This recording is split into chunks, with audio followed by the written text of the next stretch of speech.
Un sit-in davanti alla sede centrale del Banco di Sardegna di Nuoro in Corso Garibaldi per segnalare le conseguenze che avrebbe sull'isola il piano industriale del gruppo BPER, che prevede un esubero strutturale di 1300 persone attraverso pensionamenti e altre misure, 600 dei quali solo nell'isola, posti che però non verrebbero rimpiazzati visto che alcune lavorazioni saranno trasferite a Modena.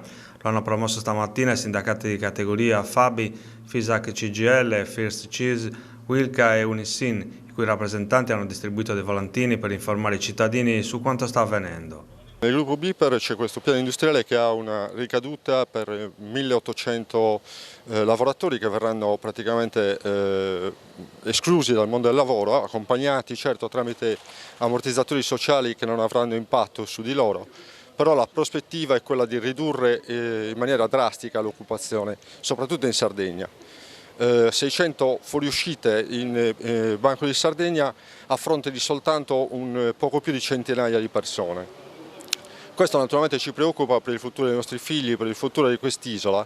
Noi chiediamo che la capogruppo BPER, che ha scaricato circa il 50% degli esuberi sulla subholding Banco di Sardegna, riveda le sue posizioni e non gestisca gli esuberi della penisola portando 400 posti di lavoro a Modena.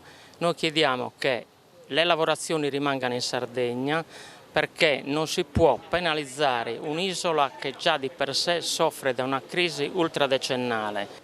La BPER ha deciso di non assumere in Sardegna, ma di spostare le lavorazioni dalla Sardegna alle regioni più ricche, che in questo caso è l'Emilia-Romagna. Quindi in realtà 355 posti di lavoro che potevano essere utilizzati per dare la lavorazione, per dare posti di lavoro ai giovani sardi, non verranno più presi in considerazione, ma il lavoro andrà a finire in una regione ricca come l'Emilia-Romagna.